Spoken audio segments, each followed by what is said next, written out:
See, when you and I go home and find the air conditioning is broken and we get all frustrated, and we just call up our grandparents, and they say, "What's an air conditioner?" Our definition of what is bad is so out of all proportion. That is, if we want to talk about poverty, we talk about Arkansas. We'll go to the Ozarks and we'll take black and white pictures and we'll just say, "Isn't this really terrible?" Little tiny Arkansas. Little tiny Arkansas. When compared to the 6th largest nation on earth, Pakistan with 168 million people, the 6th largest nation on earth every year generates less wealth than the little state of Arkansas.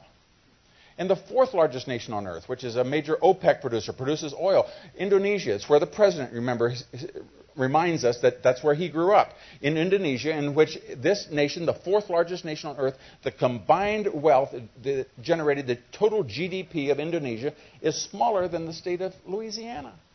In Louisiana, we look at Katrina and New Orleans and we say, there's a struggling area. And yet that little state produces more than the 4th largest nation on earth.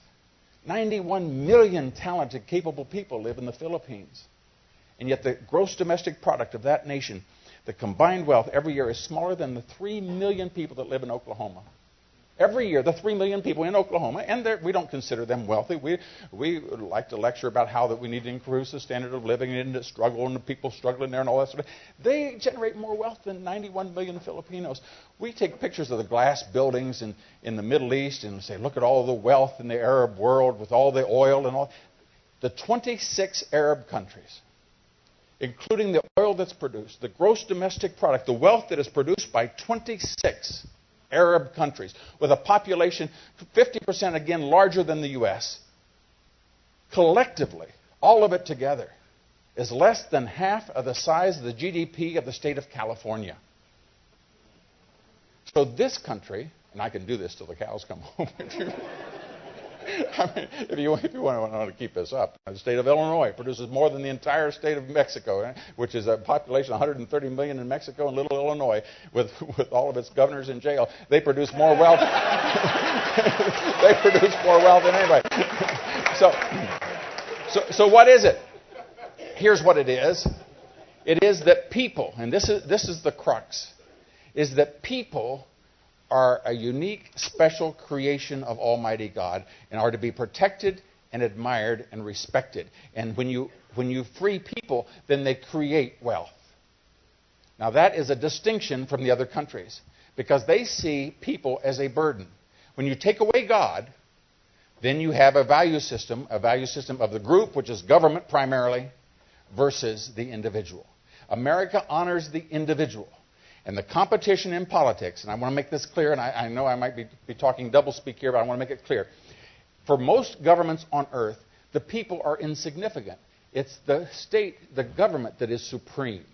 In America, we believe that each individual, when they come here, they have something that's special and unique about them. That's why the inventions come from these people that just come here. This little 4% creates more inventions than the rest of the world combined, because we honor people. Now, if you are of the belief, if you're in this wonderful, abundant, blessed country, and you want to make it like the other countries, then you want to put government on top and put people on the bottom. Now remember, we said God gave power to government, to people, and then they loaned to the government. They want government to be on top and let the people, so they can control them. So they have to come up with ideas as to why you should give the power to them. And rather than having the government serve you, you serve the government, because the government is going to do good things for you. And so they constantly explain to you that, well, one of the things is that you're all going to die if it weren't for government. And so they have to convince you of that. Y2K, all the computers are just going to spring forth, and the money, the vaults in the banks are going to spring forth, and the airplanes are going to crash, and air conditioners and the power grid's going to blow up, and just on and on. These people can think of more excuses for why the world's going to fall apart. Let me just walk through some of them, because if you're young, you might not remember some of these. But when I was in school, see, they're all the same folks all over again. There's a fellow by the name of well, I don't want to give him credit for who he is, because his name is Paul Ehrlich, and he wrote The Population Bomb, and we all had to read it in the 1970s, because the world was going to just overpopulate and it was all going to die. But we'll come to him later, because this has been going on for a long time. That David Ricardo, back in the 19th century, he explained this. And this makes perfect sense if you don't believe in God and you don't believe in the unique godlike creation ability of individuals to be able to solve problems and create new things. He observed how much land it took to feed and clothe a person. Does that make sense? So he takes the population and he strings it out. And he says that we're going to have an explosion in which there will be more people than could be fed, which means that we will then begin to kill each other, and then we will have starvation and fights. And that was the future for the next 200 years. And so everybody says, isn't that really terrible? That's how it's going to be. And so, but Americans didn't look to individuals as the source of our rights and our strength. We look to God. And so we don't fear the future. And so just to take that little example, in the 1970s, when I first got involved, in politics, 10% of the people in America produce food and fiber. 10%. Today, it's in the neighborhood of 2% of the people in America are farmers who produce food and fiber. That 2%, and let me just tell you what at every Farm Bureau, anybody's ever gone to a Farm Bureau meeting in the last 50 years, the topic of conversation was the beginning of 1930, less than half of the people were producing food and fiber. And the question was, what happens when there's more people living off the farmers than there are farmers? Then we're just going to all be in a pickle. And so then they went to 40%. What happens when everybody's leaving the farm? The kids are going and taking jobs in the factory, and there's not going to be enough people producing food and fiber. It's going to really be bad. And then they got down to 20%. Now you got 4 people living off of the other person. And how's it going to be? Until finally it was 9-1 in the 1970s. Today it's in the neighborhood, a little over 2, some say a little less than 2% of the people in America produce food and fiber, and they produce twice as much food and fiber as was produced by the 10% in 1970. Produce twice as much. Because individuals we needn't fear the future because they figure out the ways to do things and how to fix things. You could talk about iron ore. We're using up all of our natural resources. And so if you're a professor and you've never created a job and you're living off the people who are and you're contemptuous of that, you can tell their children who've struggled to put them in your class that your parents that did this awful thing, they're consuming all of these natural resources and we're all going to it's going to be terrible. It's going to be bad. We're consuming all these natural resources. Here's a little worthless gee whiz facts that makes the point. The gross tonnage of everything produced in America in 1900, the weight of what's produced. And the gross tonnage of everything produced in America in 1990, nearly a century later. The weight of all the things produced in America, the population, 110 million in 1900 versus 260 million in 1990. The gross tonnage of everything produced is the same. I repeat, a worthless gee whiz fact. But what does it mean? It means that when you had a typewriter, it took 2 of you to move it from desk to desk. It means that when you had a sewing machine and you wanted to move it, it took everybody in the neighborhood to do it. It meant that when you wanted to take if you lived on the second floor, you couldn't have a piano because there's no way to get that piano up there. But now, when a little girl can lift a sewing machine with one hand, and now when you hardly sell pianos anymore because everybody's got a keyboard that sounds the same way. And on and on and on, you find out that we don't need all the things that, according to that timeline, that we were all going to run out and life was really going to be horrible. Because the truth of the matter is life gets better and better when there's free people.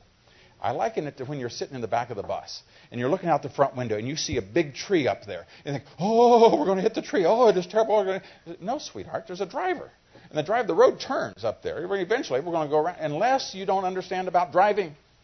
If you don't understand about drivers, and all you've done is teach it, but you've never practiced it, then you can sit there and lecture them, we're going to hit the tree, we're going to hit the tree, we're going to hit the tree. And so kids,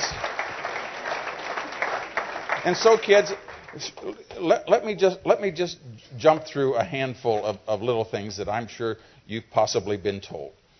For example, Al Gore wrote a book called Earth in the Balance some years ago, in which he talked about how that pollution was going to be so horrible.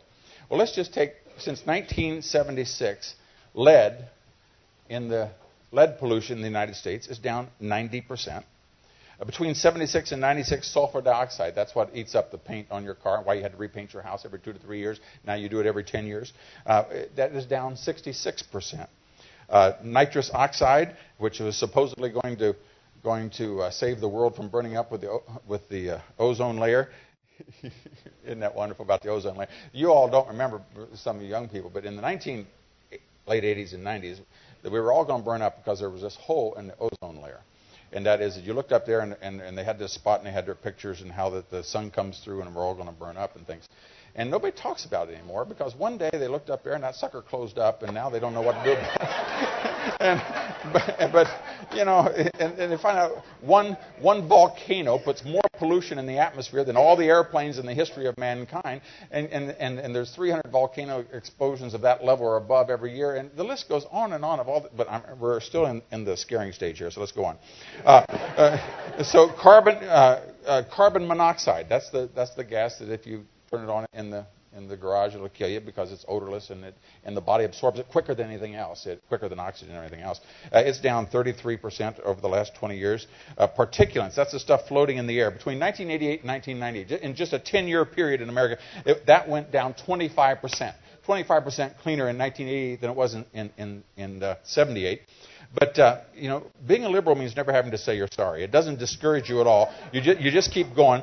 Paul Ehrlich then in 1973 said that by the end of the decade, by 1980, there would be food shortages and 200,000 people.